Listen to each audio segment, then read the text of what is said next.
منتظر جواب سازمان ملل و امنیت اینا هستیم که ببینیم چی میشه. یعنی زیاد برخورد خوب نداره. بنابر همه زود دیگه راضی نیستین چی بگید میشه. For the jeep safari is 80 euro.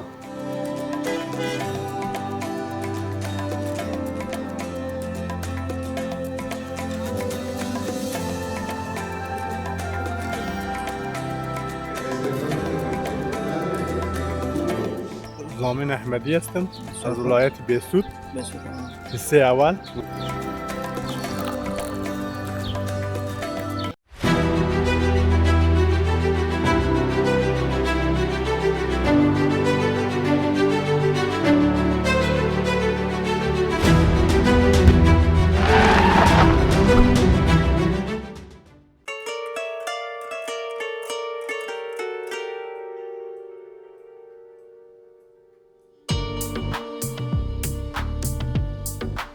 کاپادوکیا یا سرزمین اسب‌های زیبا یک منطقه تاریخی و فرهنگی در مرکز ترکیه است که تاریخ طولانی و جالب دارد. کاپادوکیا در طول هزاران سال مورد حمله و استعمار امپراتوری‌های مختلف چون امپراتوری فارس، روم و امپراتوری سلجوقی قرار گرفته است. این امپراتوری‌ها تأثیرات فرهنگی و هنری خود را به این منطقه به جا گذاشتند. در دوره میانه کاپادوکیا به یک مرکز مهم مسیحیان تبدیل شد. کلیساها و معابد سنگی زیرزمینی در این منطقه شکل گرفتند که به عنوان مکانهای تاریخی و مذهبی مهم شناخته می شدند. کاپادوکیا نقش مهمی در اسلام و امپراتوری عثمانی نیز داشت. این منطقه به عنوان محل زندگی اقوام مختلف و جامعه مسلمان در طول تاریخ خود شناخته شده است. در دهه‌های اخیر گردشگری در کاپادوکیا افزایش یافته. شهرها و روستاهای کاپادوکیا با معماری منحصر به فرد خود باعث جلب توجه گردشگران شده.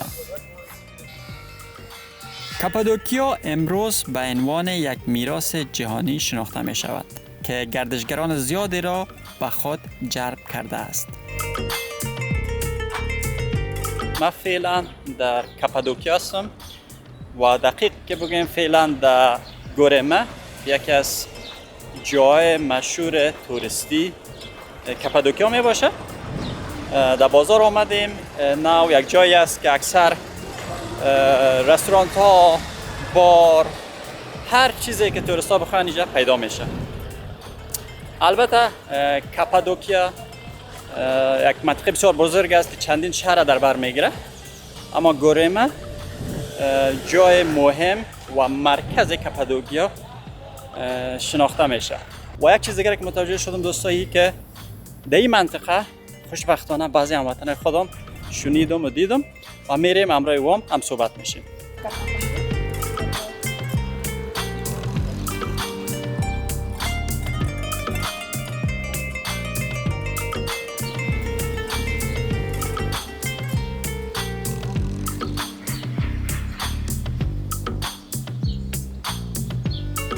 من اسم من رضا است. یک 3 ساله که در ترکیه هستم.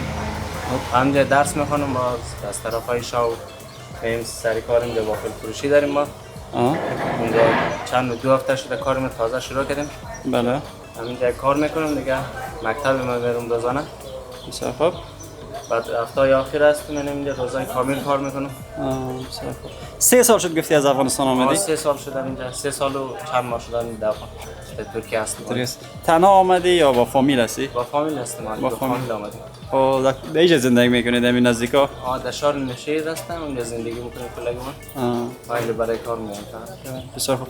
چطور که در این منطقه اکثر هموطنان ما و شما در شهرهای استانبول میرن و شهرهای بزرگ طرف اروپایی میرن، شما چطور در این کاپادوکیا آمدین؟ والا که ما 3 سال قبل آمدیم دیگه. مشکل مالی داشتیم نتونستیم طرفای اروپا بریم. بله. باز طرفای استانبول و شهرهای دیگه مثلا کاپادوکیا که یکم شلوغ است، شهرهای توریستی، کارگر مثلا کارگر زیاد میخواد، رستوران‌ها، هتل‌ها. بازی هم شهرهای از ما خوبه، یکم زبان انگلیسی یاد داره. در ریسپشن بودم، در کارهای هتل در گارسونی اینا کار میکنم. باز کار از من که خوبه دیگه، او قد سختم نیست. من کار گارسونی و هتل خوش ندارم، باز این کار برام خوش آمده دیگه، من اینجا کار میکنم. باز طرفای استانبول زیاد اونجا کارم زیاده، همشهریای ما اونجا میرن بیشتر، کار خیاطی اینا هستن. باز بیشتر اونجا طرفای زیتون برنا اونجا همشهریام خیلی زیاد هستن. بسیار خوب. بسیار خوشحال میشیم هموطنان خود ببینیم. مثل که خودت گفتی هموطنان ما خود برادرای ترکی به انگلیسی اکثریت بلدیت ندارن.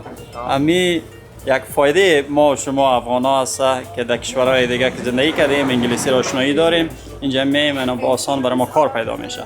اینجا اونایی که زبان انگلیسی بلد باشه خیلی برایشان کار سریع پیدا میشه، در ریسپشن، گارسونی، کارهای دیگه، مثلا در کارهای مسافرت که توریستا راهنمایی میکنه، یکم مطالعات کاپادوکیا رو که مطالعه کنه یکم یاد بگیره، خیلی خوب شه. ماشام خود بسیار خوب. شما همراه فامیل گفتین آمدین؟ همراه فامیل. چند نفر هستین در فامیل؟ درباره فامیل بگین، اونا چی مصروفیت دارن؟ در فامیل 7 نفر هستیم، 4 تا بیادر خود دارم. بله. اونا کلگیشان مکتب میرن. بله. تنها خودم کار میکنم با پدرم در اینجا در شهر نوشهید در بنایی کار میکنه. بنایی. انشاءات میگن اینا. باز مادر من که خانه هست، کار خانه را انجام میده. بسیار خوب. چطور اسناد قانونی خود دارین اینجا که آمدین؟ اینجا 3 سال قبل که آمدیم اسناد قانونی داریم. بعد طرفای اون موقع که آمدیم سازمان ملل اینجا بسته شد، جمع کرده. باز ما همین دمیت کملیک ما نگرفتیم، باز یک مصاحبه چیز دادیم دیگه. حالی فعلا منتظریم ببینیم چی میشه دیگه. منتظر جواب سازمان ملل و امنیت اینا هستیم که ببینیم چی میشه. بخیر. بخیر که خوب پیش بره. چطور اوضاع زندگی از اوضاع زندگی بگو. زندگی چطور پیش میره در اینجا؟ چطور است؟ والا اوضاع زندگی در ترکیه کم سخت شده، 1-2 ساله یا 1.5 ساله سخت شده، چون دلار رفته بالا. اینجا مثلا قیمتا روز در روز تغییر میکنه، قیمتای بازار مواد خوراکی اینا همه چی تغییر میکنه. بعدش اینجا باز خوبه که مثلا حقوق زن و مرد فرق نداره، باز میتونن چی کنن، خود باز خوبه که میگذره. خدا رو شکر. از نظر امکانات بگیم آیا راحت آزادانه میتونین که بگردین؟ مشکل اسناد گفتی خود منتظر جواب هستین نه؟ اسناد از ما کملیک میده، فقط میتونیم در شهر نوشهر بگردیم. در شهرهای دیگه باید ایزین بگیریم، ایزین مثلا برگه مجوز بگیریم که مثلا بریم در شهر دیگه، مثلا ما میریم در فامیل ما هست یا تفریح میریم، رو باید مجوز بگیریم. غیر مجاز رفتن نمیتونیم، اگر بریم دیگه کملیک ما رو میگیریم نیست. خب این مجوزی که شما درخواست میکنین میگیرن، آیا گرفتن یا ساده است یا اینکه زمانگیر است؟ 3-4 روز زمان میگیره. از طریق امنیت میگیریم. امنیت میگیرین. چه چیز باید شما یک دلیل داشته باشین یا فقط اگر خواسته باشین برای چکر هم اگر استانبول برین اجازه براتون میدن یا اینکه باید یک دلیل داشته باشین؟ یک دلیل باید داشته باشین. مثلا دامکارا مثلا میگیم ما مثلا دامکارا در سفارت کار داریم، چکر هم میدیم، بعد 1-3-4 روز برای ما ایزین میده که اونجا رو بریم میگردیم، باز دوباره باید برگردیم در شهر. بسیار خوب. غیر از او اگر هموطنان ما بگوین چطور در کاپادوکیا زیاد است به مقایسه با استانبول اگر بگویم یا کم است؟ در حدود چقدر هموطنان ما شما اینجا باشه؟ استانبول که طرفای زیتون بودم همشهریای ما خیلی زیاده، اینجا هم که وقت زیاد نیست، باز خوبه. الان همشهریای ما هست در رستوران که بوده یک همشهری پیدا میشه. دیگه در هتل ها در رستوران ها خوبه، اینجا وقت زیاد هم نیست باز نسبت به استانبول، ولی باز خوبه. سلام علیکم. اسم من سید نصرت است، از ولایت دایکندی افغانستان. فعلا ترکیه نوشهر زندگی میکنیم. به یک قسمت توریستی است به نام گورمه، همینجا که کار میکنیم. بسیار خوب. چه مصرفیت چه کار هستین؟ چه کار میکنین؟ یک هتل به نام تیبتستون هاوس است، همونجا مصروف هستیم دیگه شب روز کار میکنیم. جا تنها زندگی میکنی یا همراه فامیل؟ من خودم تنها هستم فعلا. چه مدت میشه آمدی ترکیه؟ مدتی 6 ماه 6.5 ماه میشه.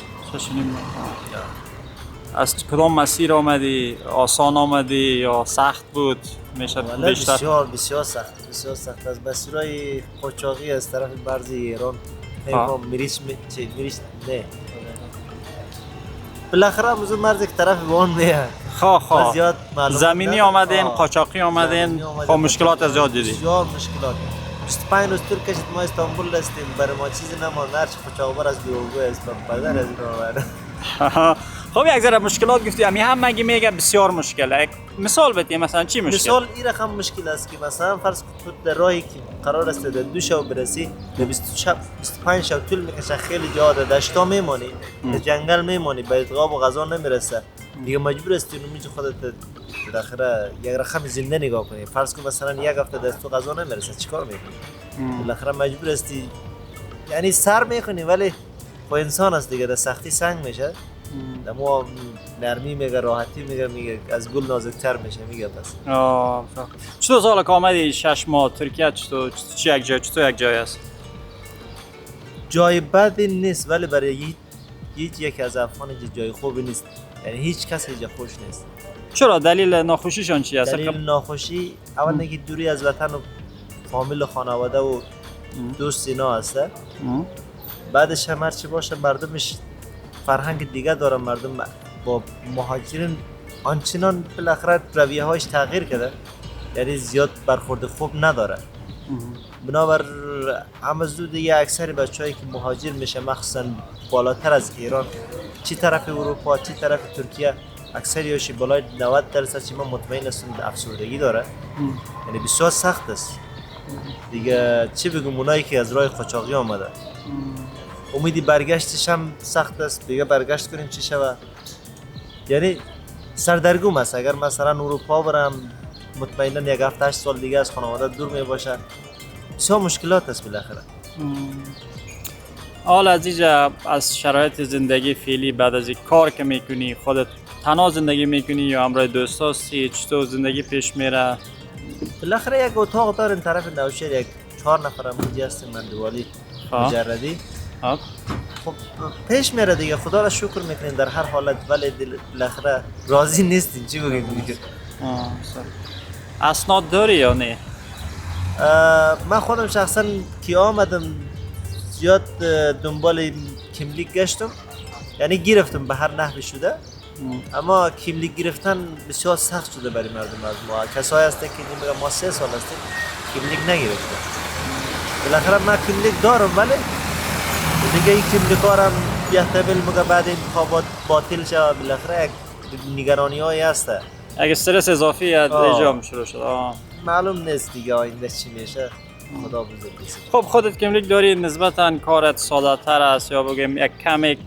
جنجال کمتر از دوستای داری که ندارن بالاخره خب بیادر قندیر خمرای بگم که اکثر بچهای جوانای افغانستان مهاجر شده خیلی هایشون باسواد هستن و خیلی هایشون مثلا زحمت کشیدن تحصیل کردن 16 پاس هستن زبان بلد هستن در جایی که ما کار میکنیم یک جایی توریستی هست من خودم خب بالاخره یگان کمی که زبان انگلیسی بلد هستم خدا رو شکر میگی بخش ریسپشنی کار میکنم کارم راحت است خدا رو شکر مگم یعنی یک موقعیتی نیست بالاخره آدم افسردگی داره دل آدم دیخ است هیچ خوش آدم نمیاد به کشور این طرفش بگو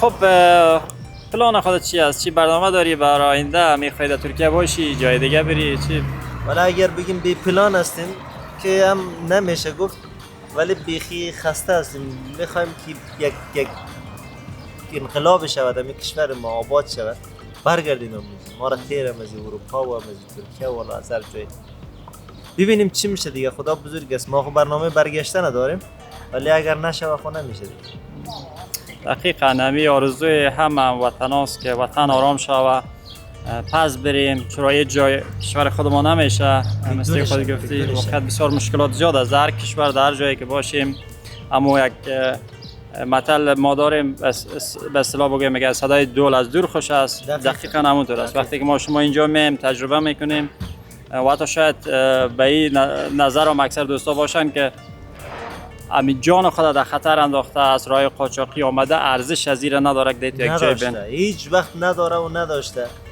اونمو جدم بیته برای تو بگم بیادر که دمی وطن که 20 آدم دراز نشه و همین نان خشک پیدا شود اما به مراتب از بهشت اروپا بیشتر است باور کو بیشتر است و چه کنیم که همین وضعیت افغانستان در حدی است که نان خشک بعضی وقتا پیدا نمیکنه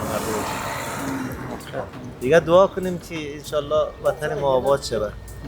چیزی خیری نیست از این کشورهای خارجی. واقعیت همونطوره. تشکر بسیار، بسیار خوشحال شدم برادر. سلامت خدمت باشید، ما تشکر. خوشحال شدیم، موفق باشید. تشکر. We have two types of ATV tour. Yeah. The one is regular and it's for like 1 hour, Yeah. and the other one is 2 hours for sunset. Mhm. And there's a 4 stop station in the sunset tour, and the main stop station is in Red Rose Valley, Yeah. and the price is for the regular one 35 euro. Yeah. 25 euro, I'm so sorry. For the other one is for 35 euro. Okay. Because you're just paying for the bike, not for the person. Okay. So, 2 person can use 1 bike. Okay. And for the Jeep Safari is 80 euro. Because you're paying for car and the personal driver. Mhm. And also, Jeep Safari tour is in Valley. Mhm. Same rotation as ATV, but if you have a 1 person, it's not necessary. Okay. Yeah, ATV tour is much sense than Jeep Safari. Okay. Yes. And also you have horse riding, camel tour. Yeah, we have horse riding and camel tour, but I'm not suggesting for the camel tour because camels are just sitting and doesn't get up sometimes. Okay. And it's really annoying. If it happens in the middle of a valley or desert, then They're just sitting down and doesn't get up. So I can suggesting to the horse riding because horses are famous in our region. yeah. So horse riding is same price with the ATV tour. ATV tour. There's also 2 types of tour, 1 hour for regular and 2 hour for the sunset. And also you can choose the time for regular ones. You can just do your tour at like 9 between 10, 10 between 11, whenever you want, which time you want. And that's all. Okay. What are the best times, best days in a week to book these tours? To be honest, sunsets is Sunset. best. Okay. Yeah, because I already did sunset tour like the last week. So that's why I'm suggesting to do sunsets Sunset. for all of the tours. Okay. What about the balloons? When is the best time to see the balloons? And do you have any Actually- balloon tours? Balloon tours happens in sunrise. There's nothing after the sunrise. There's no tour after sunrise, and it's starting like 6, maybe 6:30 at morning, and it will finish like 7:30, maybe 8. And they will pick you up from your hotel like 4:30 between 5:30. And that's all. Okay. What about prices? Balloon tours? For now, by the way, balloon tours prices are changing like every time because it depends on the place at the basket and it depends on the company.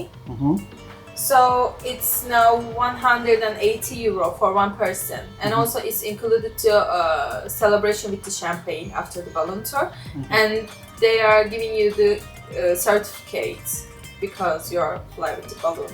Okay. Yeah. Interesting. It's real fancy, right? Yeah, exactly. And tell us about the minimum and maximum price during summertime. What's the maximum price of the I can balloon give tour? you the minimum or maximum price because it's changing like every hour.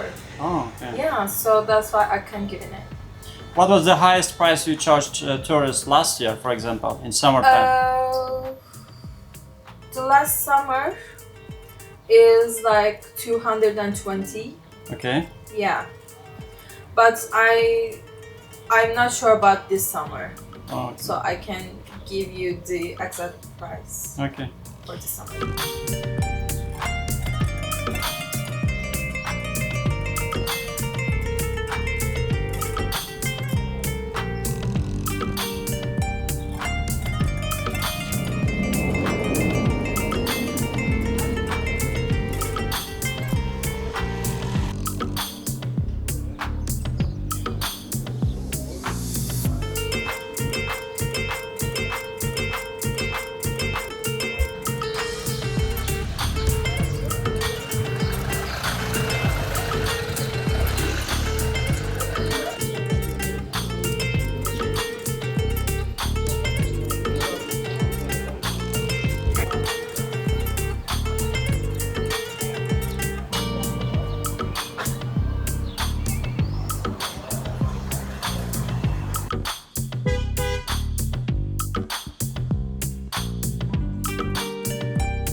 Oraya koyduk da böyle şey varmış da şey yapmadık yani.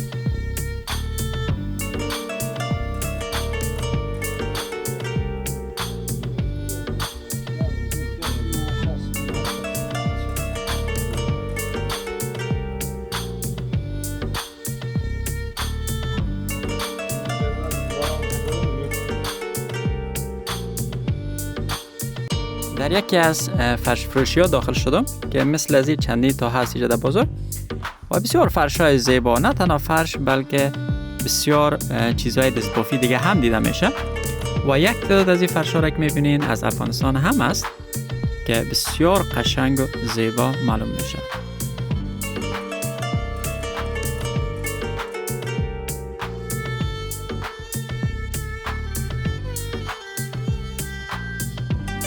خب دوستا بازار را دور زدیم، میریم حالا در نزدیکی یک موزیم سرباز است، یک جای مشهور توریستی است، اکثر توریست ها به دیدنش میان.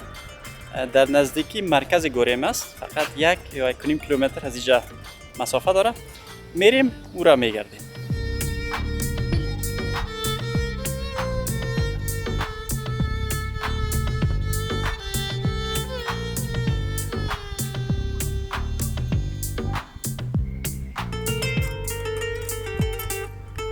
رسیدیم در نزدیک موزیم که در حدود 1.5 کیلومتر دورتر از مرکز گوریم است و اگر شما با موتر خود میید در نزدیکیش پارکینگ هم هست اینجا که 25 لیر میگیره. فقط یک پول ثابت، 1 ساعت باشین، پول روز باشین. ولی جک پارک میکنین در حدود 200 متر باید بالا بریم که در خود موزیم برسیم.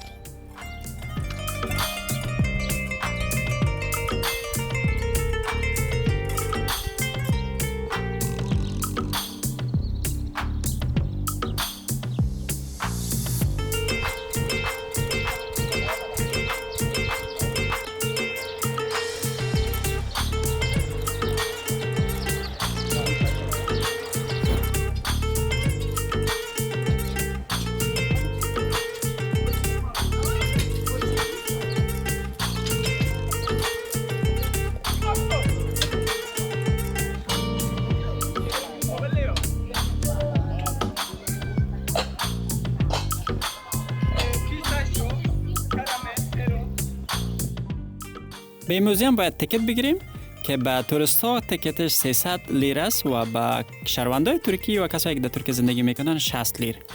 از اپریل تا به اکتبر از 8 تا به 6.15 باز می باشه و از نوامبر تا مارچ از 8 تا به 4.15.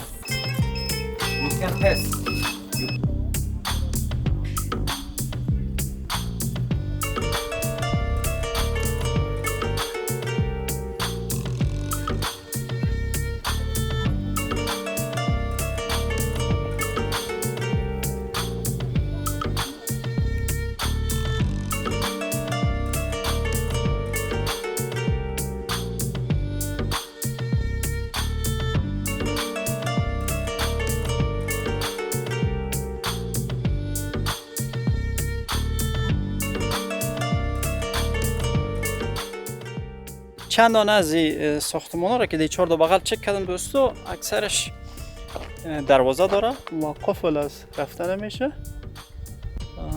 بریم پیشتر، خدا کنه که پیدا کنیم یکی را که داخلش بریم. غیر از او از دور بیرون میتونیم ببینیمشان. مقبول معلوم میشه، قشنگ است. ساختمان های زیبا 4 اطراف، یک دره واره است که در دره میگردیم و 4 طرف ما اینطور یک ساختمان هست.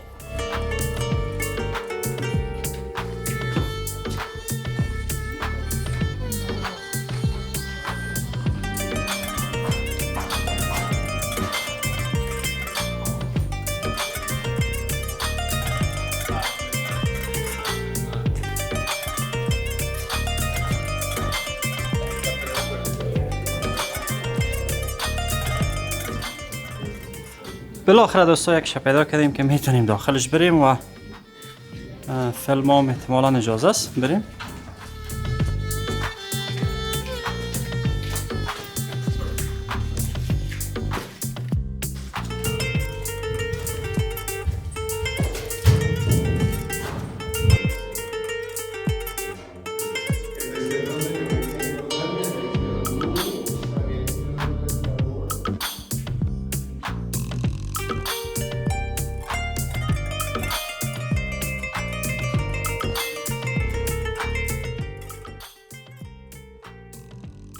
این دور اتاقاست دوستا اکثر اینجا که در اکثرش فیلم اجازه نیست، اما در یک جای آمدیم که اینجا میتونیم فیلم بگیریم و اینطور یک سنگ بسیار بزرگ از در وسط رو به رو هم یک نقش در دیوار دیده میشه که مثل این نقش ها را در کلیسا هم در ابتدا دیدیم.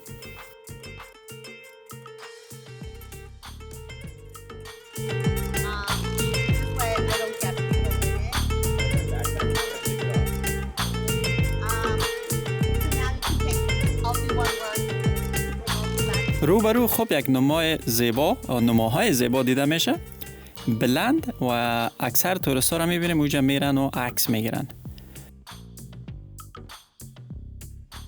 احتمالاً که بسیار نمای خوب با این دره داشته باشه. ما هم میریم میبینیم. اینطور یک نما از دوست اینجا بسیار زیبا دره معلوم میشه و پشت سر که دو اتاق هم است که میریم داخل اینا را میبینیم.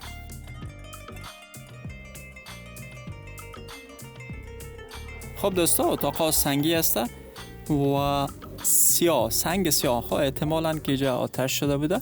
و یک چیز دیگه که جالب است، اکثر اینطور یک سنگ ها در وسط تراشیده شده که احتمالاً به سفره استفاده می شده و یا ای که جایی که اونا خواب میکردن.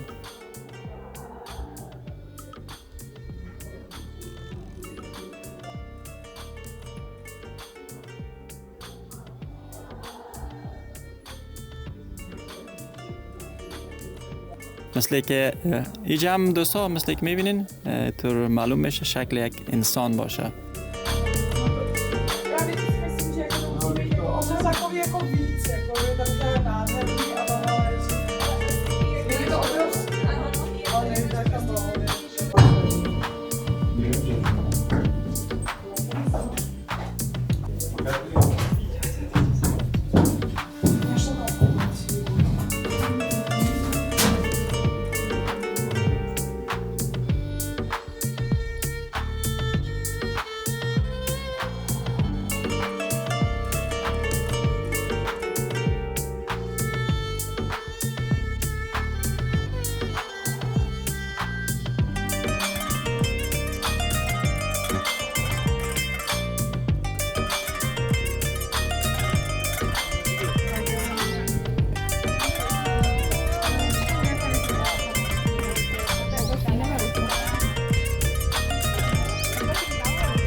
Quiero.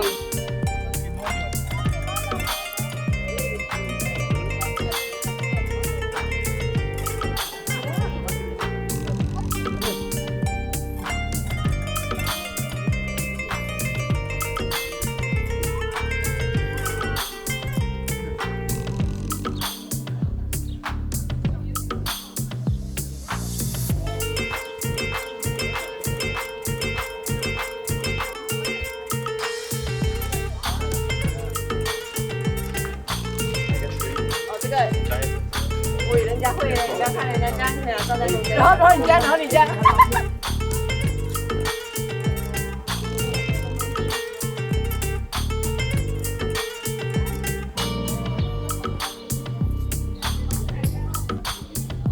Thank you.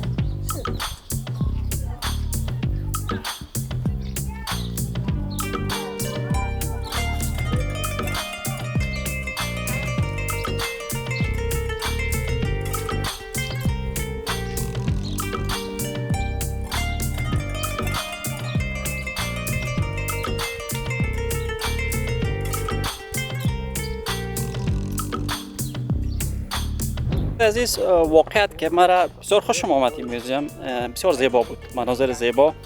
1 ساعت وقفه گرفته از کمره گشتم دورزی استراحت کرده، بسیار لذت بخش بود که شما اگر در کاپادوکیا میاین این موزیم حتما دیدن کنین. اگر شما علاقه دارین که از نزدیک این نموها را ببینین، در اتاقایش بگردین، این موزیم حتما بیاین و از نزدیک ببینین.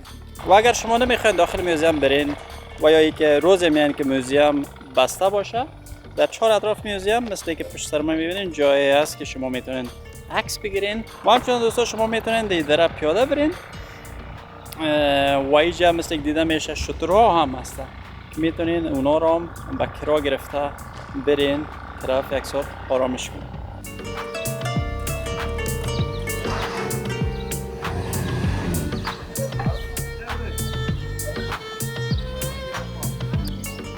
و وقتی که دوستا شما اگر بخواین که شترها را به کرا بگیرین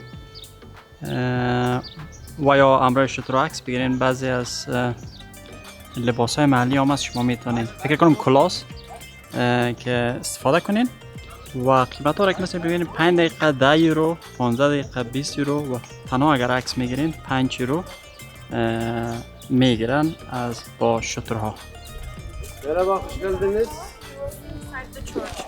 Come on, can we ride, can we photo camel? Can we taxi? Mercedes, Ferrari taxi, BMW taxi.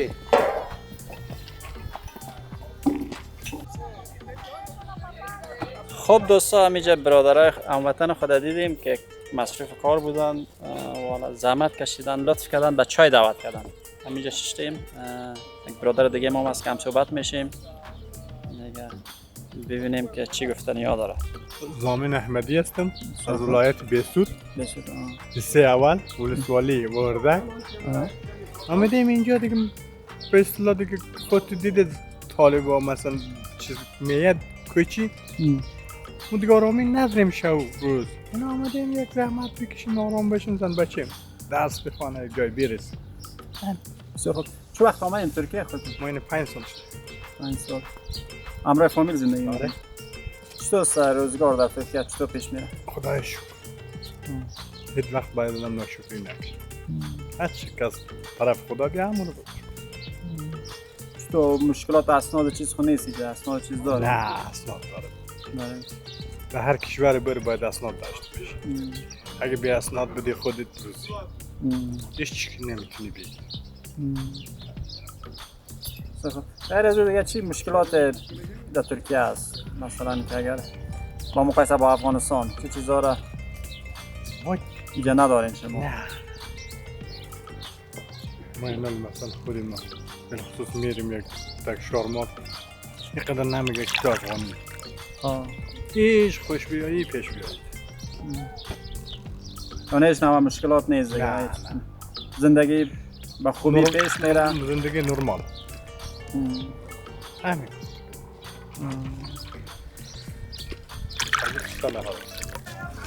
از خودت فامیل هم از گفتی جا؟ چند نفر هستی در فامیل؟ چطور؟ بچه‌ایم است، دختریم است، نواسیم است. نام خدا. اینجا هستن. و هم مصروف هستن دیگه کار و درس و دیگه با فعلا مصروف درس هستن. درس هست؟ درس میخونن. کارگر دیگه فعلا یک نفر هستن. باز چطور مشکل خود نیست به حساب درس و چیزا اینطور مثل ایران واره اینطور پابندی؟ نه مثل ایران نیست. از ایران 100% بهتر است اینجا. اینم افغانی تو رو کسلت نمیکنه. اینم چای؟ تو رو کس نمیزنه. اینم شکر.